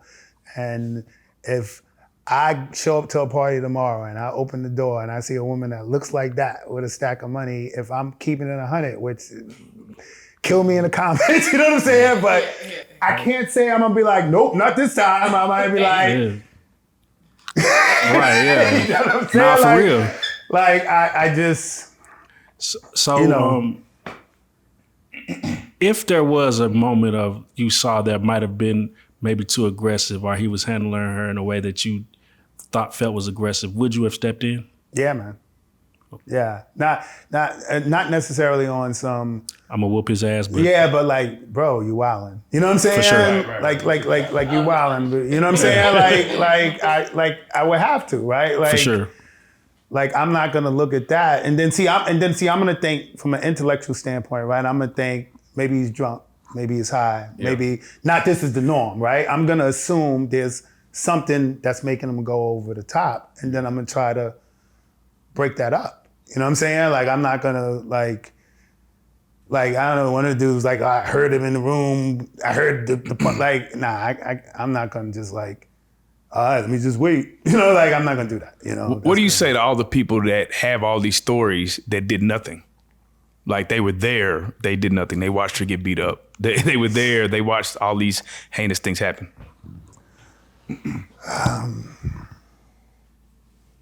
Yeah, man. I mean, you know, look, as men, right? We know where we stand individually. Like, I don't want to stomp on anybody. Whatever that moment was. Everybody's not confident. Everybody's not brave, right? Each man has their own flaws in terms of what they go through. So I'm not gonna get into judging their lack of acting, right, in the moment. I'm just gonna say they're conscious. They gotta live with that, you know. And then a circle after the fact, and now portray it as almost they're a victim too. That's the thing that throws me off, right? Like the last thing I am, and some people even try to spin it as if I'm a victim, right? But we're all the sum of our choices, right? Like I made these choices, and that's why I said a minute ago, it's not like, if I'm really being honest, would I have made the same choice? Could I still make the same choice? Yeah, right? So I'm never gonna play it as a victim. You evaluate the circumstances before you get involved in them, right? So in my evaluation, you know, those would have been my boundaries. I would have said something to the guys that didn't, you know, they gotta live with that, you know? I asked you earlier, was Cassie sober? Did Cassie ever offer you something to loosen you up? Every time I was offered if I wanted a drink, and it would just be weed though. Like now, I don't know if there could have been something else in the weed, right? I don't smoke weed, and then I didn't smoke weed. Now I'll pop a gummy, right? But you know, I never found myself under the influence. I think one time I took a puff. And then I didn't, in terms of reading her, right? I didn't see anything with her that she was a weed smoker then. Yeah, she would walk around with smoking weed, yeah. But that was about it. Just alcohol. And it was kind of like it wasn't even like a, hey, do you need something? It was just to cordial. You invite somebody in, hey, you want a drink? You want whatever? But it was no emphasis on like trying to get me high, like for the moment, you know? It was kind of just, hey, do you want something? Right. And you, that's crazy though when you think about it. Because I was just thinking about the whole thing. You were with them almost to the end, and you didn't see it. So it's like, do you feel like they just had different people for different experiences? Yeah. So, you know, everybody clowns Diddy for the veil, right? For the burqa, right? But if you really think about it, like that wasn't some fetish. I just want to be butt naked with this on, right? He was going like to the furthest lengths to keep his identity hidden, right? So, and whatever the scenario was with me, if he's going to those extreme lengths to keep his identity hidden, right? You know, there still has to be some conscious within itself. Like, I don't want to slip up. Right. You know what I'm saying? So they're doing stuff very meticulously, right? They never had full conversations in front of me. Right. You said, but in another interview, you said after a while, he just started wearing a baseball cap. Like, yeah, like, so like a year, 15 months in. Yeah, he's like, I'm just wearing a baseball. He knows who I am. Yeah, I think, like, this is my assumption, right? But like I told in the other interviews, I found out because I cut on the TV, and there was a welcome message on the TV saying Essex House would like to welcome Mr. Sean Combs. Right. So that's how I found out. Right. And I think after finding out, like, I think it might have been aware, like, oh, he cut the TV on. You know what I'm saying? And then he stopped the burqa and he was doing a baseball cap, but it still wasn't overt, right? It still would be, so like I said, if this is the setup, right? Right. Like, let's say she's on the couch here, I'm here, and he would position himself here, but 8 feet away. So even when he's in the room, I can't see, I gotta do this, or I can't see him. Right. Yeah. And so the times I did see him, it's peripheral because he would walk side to side. Right. But it was, even with the baseball cap, in a dark room, like over my shoulder, because he would always come in when we're in the act. Right? So even with the baseball cap, I'm still not gonna see him, right? So I don't know if the baseball cap was because he knew I knew, or just he thought this guy don't know who I am. What would be on the playlist? So the only thing I remember specifically from the playlist, and it's crazy because when I left there, I bought the album. They were playing Miguel's Kaleidoscope or whatever. Remember that album, Miguel? Yeah. I was like, did you hear any unreleased music? Bro, I did, but not during the act. Not during the act. Like when I used to come in, sometimes I'll be waiting hours, right? And she'll come, she'll hang with me, whatever, and then he'll be like in a back room or whatever, blasting all this different music, beats, stuff like that I never heard before. That shit crazy. Yeah. He'll be in there like vibing to, I guess, stuff he's trying to put together. Now, one of the other things that was kind of wild was a week-long freak off. Like, how horny do you gotta be? Like, I don't know, bro. I never was a part of those things. oh, okay. Yeah. So my scenario would be 3 days in a row. That's still three straight days. But it would be like I would always show up. Like let's say 3 a.m. to 7 a.m. Leave. Got you. Okay. Come back 3 a.m. 7 a.m. You know what I'm saying? Like I don't think I ever. I think the longest I ever stayed was like maybe at 3 a.m. to like 11 a.m. Got you. Okay. Because I was gonna say that do sound sex slavish. That's what I was gonna say. It's like a week long, bro. That do sound kind of like that's crazy. And then a week long, you're gonna think based on the testimonies, a lot of drugs. Yeah. A lot of those things, and I wasn't part of that.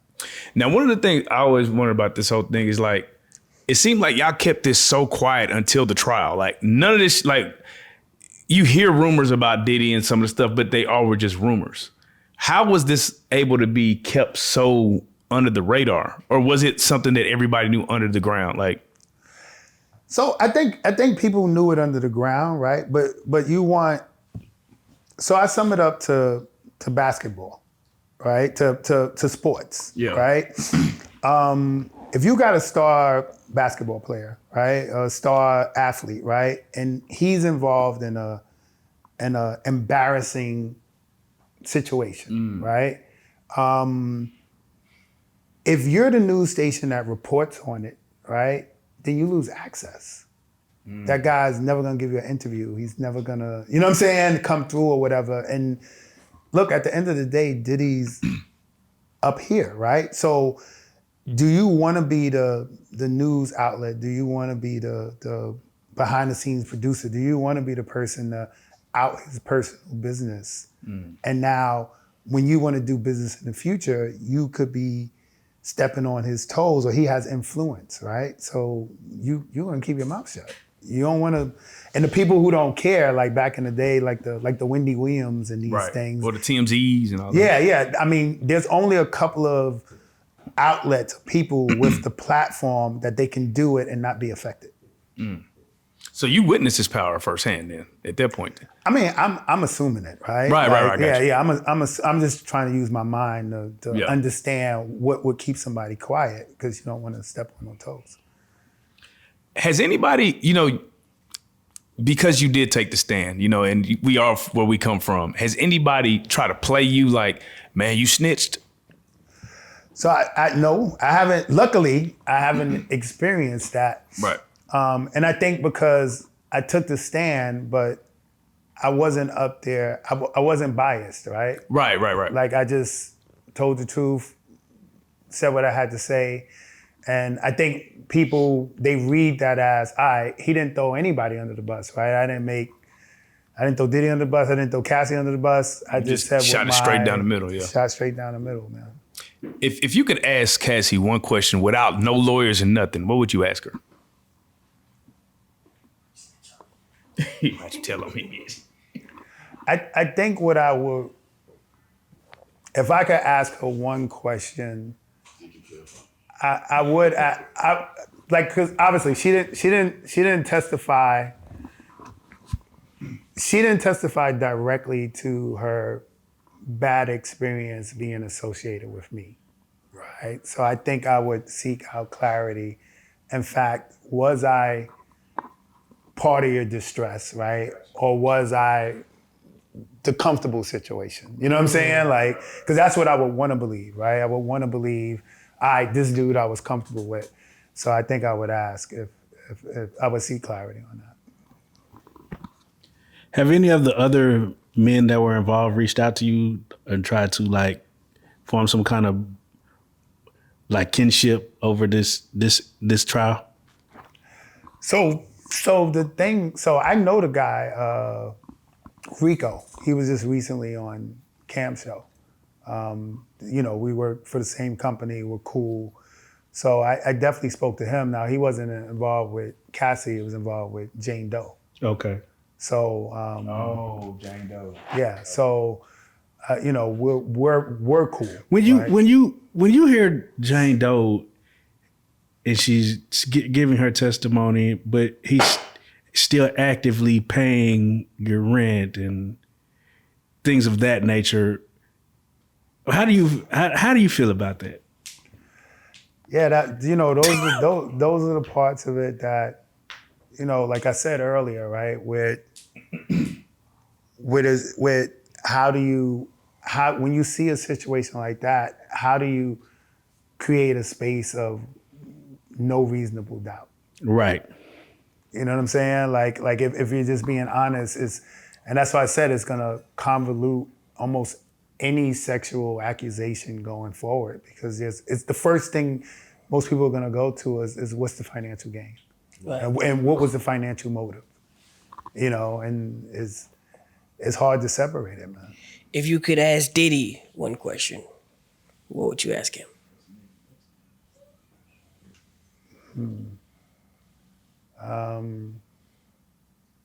Dude, what?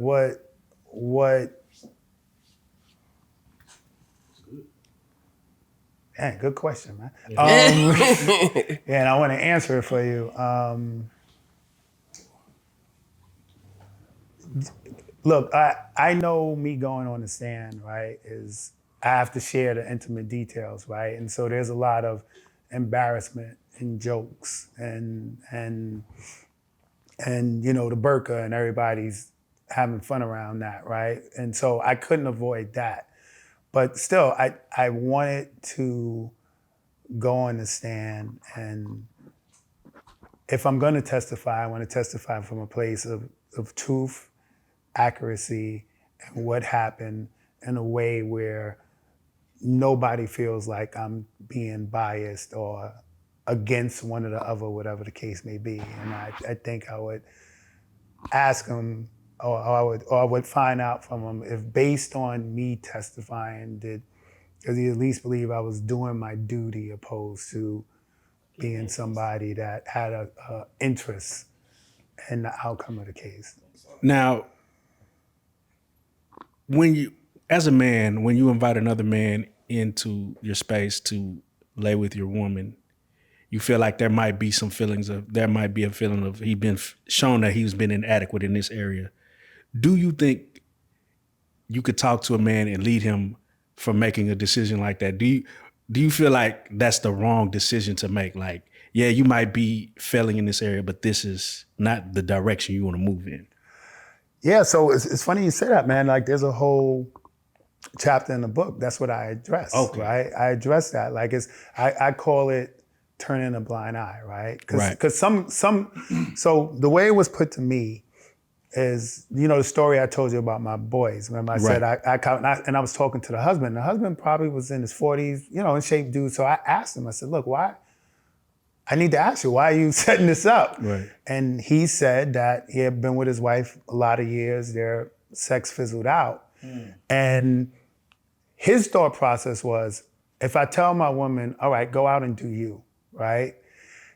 She'll get her intimacy thing filled, but what if she meets a guy that's like, but I love you, leave him. You know what I'm saying? Like, be with me, this, that, and the other. He said, now I put myself at risk, because then it becomes more than sex. So the guy told me he felt he had to create the situation for her that he could control. Damn. So she'll get her rocks off, but he don't got to worry about the texting, the leave your husband, and now he's getting divorced, selling his house, and seeing his kids every other week. You know what I'm saying? So Damn, that's a crazy place to be. That's yeah. deep. So he said he did it because that, but I still believe if this guy had the capabilities, right, that wouldn't have been his choice, you know? And so I'm looking at this guy, and he had money to just throw at me and my boy. You know what I'm saying? Like, if I can get the money together to solve my problem, get an implant, you know what I'm saying? Get whatever, like, he could have did that, but he gave up. You know, so I would say if you're not really built like that, this dude's just built like that. Like, I do got a homeboy that comes to me like excited. Yo, I got 3 dudes bringing my girl out tonight. It's gonna be crazy. I'm gonna record it. Like, he says this to me, like he enjoys it. So if you that dude, knock yourself out, right? But the dude that's doing it as like I need to save my relationship. I asked that because it's like I watched the video, man. It was very fucked up. The dude's wife. It was a dude on a podcast. He's just talking on the street, and he stopped this couple, and the wife was just like, "Hey, if you and some of your homeboys want to come up to my room," and the husband tried to grab her and walk off with her, but it was just like, it was so painful to watch because it's like, bro, just leave her there. Yeah, but you know what the deal is? They doing that. They doing it. He's only walking off because it's on camera. Right.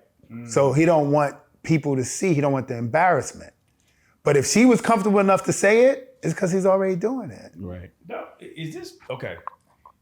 How often is this happening? Is this a normal thing, or are we just in the dark about it? Now it's extra normal, man. That's like crazy. I told you, like I run a male strip club, right? So every weekend, bro, I get 3 or 4 couples. Every weekend. My phone rings constantly with guys calling, hey, do you take couples? You know, it's not a small scale company. I'm in like 30 different cities. So I answer calls for a bunch of different cities, and it's mad guys calling to bring their girlfriends. And they're bringing their girlfriends because they want to recruit. It ain't about getting her a couple of dances. At the end of the night, they want to proposition somebody and make something happen. It's super normal now, man. This sounds like $100 million operation. I wish.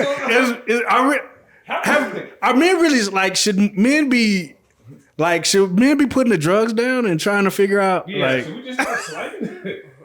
slanging a different type of drug, slanging that freezer meat? Like, I mean, but so okay, I put it to you differently. nah.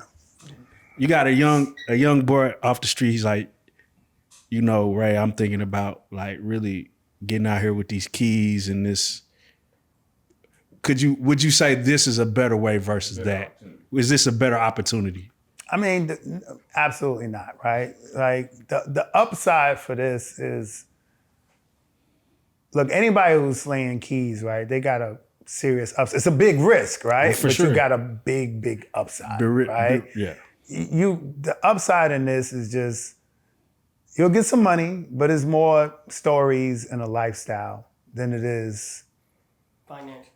But the crazy thing about it is, these men will get all this money just to attract the same type of women that you will probably knocking off. No, they paying. And they probably breaking you. Yeah, but if you ain't getting keys for the women's a byproduct. For sure. Right? Yeah. You getting right. the keys for the real come up. You know what I'm saying? Nah, for sure. So would the end goal not to be to come up on a rich woman and just get taken out the game like the women do? Yeah, but so you gotta understand the psychology of a woman, right? And every man's been in a relationship at least once where you let your woman get the upper hand. For sure. It's not good, bro. So I do have homeboys that they luck up and they align with the rich woman, but then she start treating you like dog shit. You know what I'm saying? Like it's not a sustainable scenario. I was going to say, have you ever been taken out the game and had to come back after retirement? So I never did that. I never did that. So I got a bunch of homeboys that they out the game, they out 2-3 years, and they always come back. Bro, is that a walk of shame associated? shame, Like, yeah, you back in here with us? Like, you should have just. Nah, I give him credit. You had a good run. You know what I'm saying? You had a good run, right? You should, because when women have to go back to the club, it's like it's like, girl, how did you fuck that up? Because you know why? Because that's a woman's goal. Right. A woman's goal is, I'm just doing this and I want to meet that guy. Pretty Woman, like the movie, right? For sure. They want Pretty Woman, right? A guy is usually forced out the game. You don't want to lead a game. You don't want to lead a game. I gotta retire. So what does relationships look like for you now? Oh, man, dude, I'm just... So, you know, the years and the years and the years of the thought process, I do have issues believing in the typical commitment, monogamy type of thing. I haven't given up on it, but I gotta meet like a real special type of chick. So, I mean, you haven't just met you like a little stripper chick and you just like, we in the game? Dude, for the most part, all I used to date was stripper chicks. Because I'm thinking, oh, she does it, I do it, like this would be perfect. But nah, dude, women are women. It don't matter what they do. Because they don't deal with stuff intellectually. It's emotional, right? It's their feelings. So when you understand it's their feelings, you think, yo, you a stripper too. What you know what I'm saying? So you get jealous. Yeah, you getting jealous. Are you jealous? That would be crazy. That's a crazy. Yeah, man. You're gonna run into the same problems regardless. It's not about same occupations, similar things.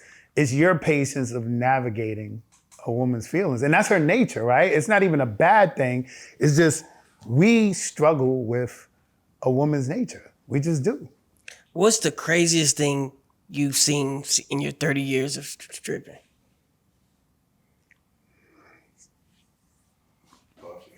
Now this is a wild story. Yeah, right? This is the craziest thing I saw, and this is kind of going left, but the story's wild, right?